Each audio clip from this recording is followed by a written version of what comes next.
because I wasn't going to put it out there. I just didn't think it didn't represent anything near what I was thinking. And then I took the 5 months and I looked at it again. And that's sort of like tantamount to moving back from a painting. When you're doing it, but when you move back, you get a sense of it. And when I stayed away for 5 months, I sort of got a sense of a perspective of what this movie is and where it had to go. And I went to work again for another 5 or 6 weeks, and then again for another 5 or 6 weeks, and then finally it started to become this. And you said you do a lot of your writing in the editing. Yeah. Yeah. Yes, I pretty much write in the editing, and I did that with Looking for Richard too.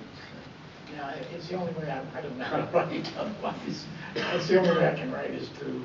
But we collaborate. I collaborated with all the people involved, especially with Barry Nemedy and the editors involved in it. And as you can see, there are 4 editors in this thing, and they're great. And that's what took the time. But it was a lot of fun. It wasn't, it wasn't laborious.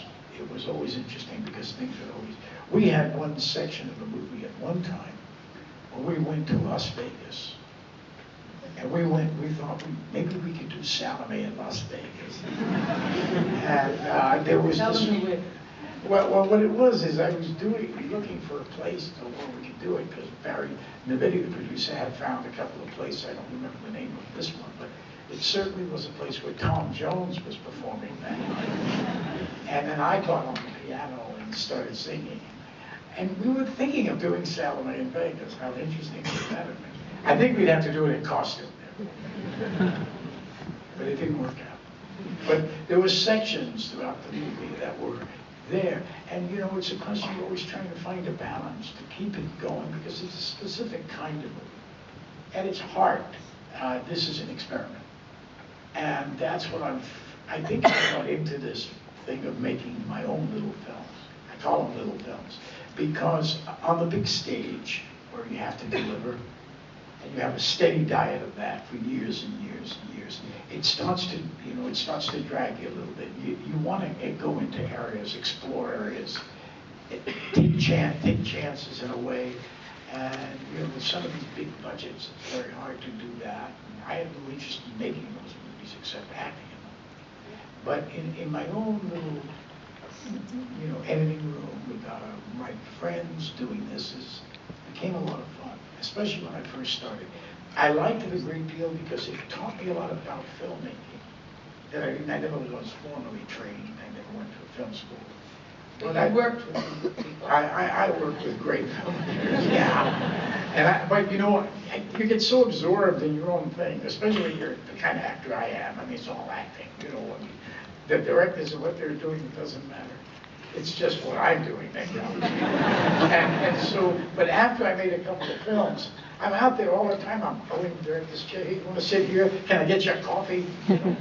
I'll do anything you want to the director because you realize what a job it is. It's very. My great description, or to me, the greatest description of a director that I found is one time when I was doing Scarface. I was at the Fountainville Hotel. I came out to work that morning, and I thought, what had happened? Because I was up on this this deck with a restaurant, but looking out at the ocean. And they serve drinks and stuff, but it's a beautiful place. Actually, there's a scene of it in the movie, and I'm looking at because it's a huge crowd, and they're all like in a semicircle staring out at the ocean. So I stood up, trying to see what they were staring at. I'm looking out, what's going on? What happened? Did some whale get washed ashore? Is there some sort of menacing thing out there? Because they're just still looking.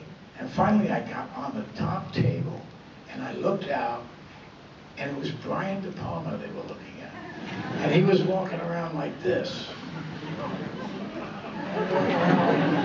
And I said, all these people waiting for him to make a decision as to where to put the camera, right?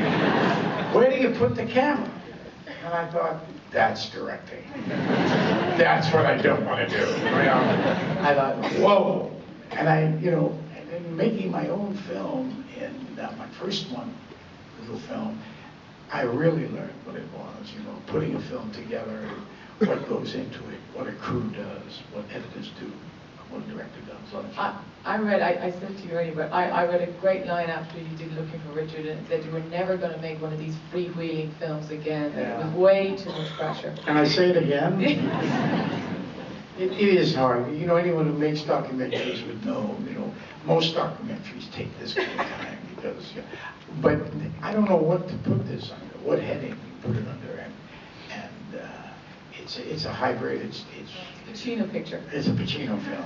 That's a good thing. Now I've set a precedent. Good.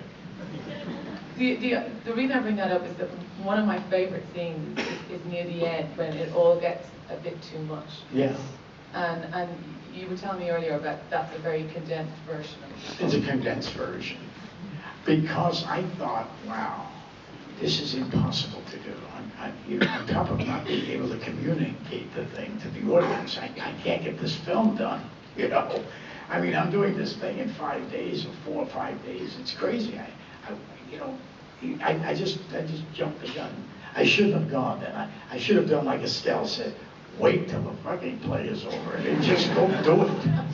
But no, I thought it would feed me. And it sort of did, because it got into the story. So in a way, I think I might have done the right thing.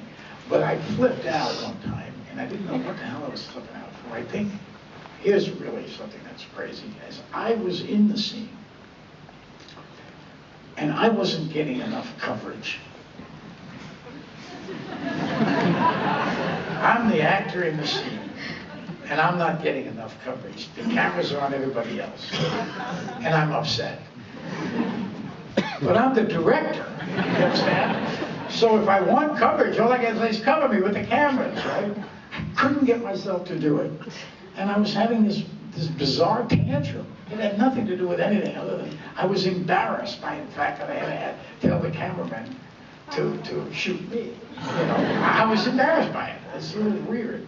And I had this episode, which was, I really said, this is good. I thought, this is good. I'm really upset. I can play it, and the cameras would pick it up, and who knows what's going to come out of my mouth. But I can use this in the movie, after all. And that was about a 10-minute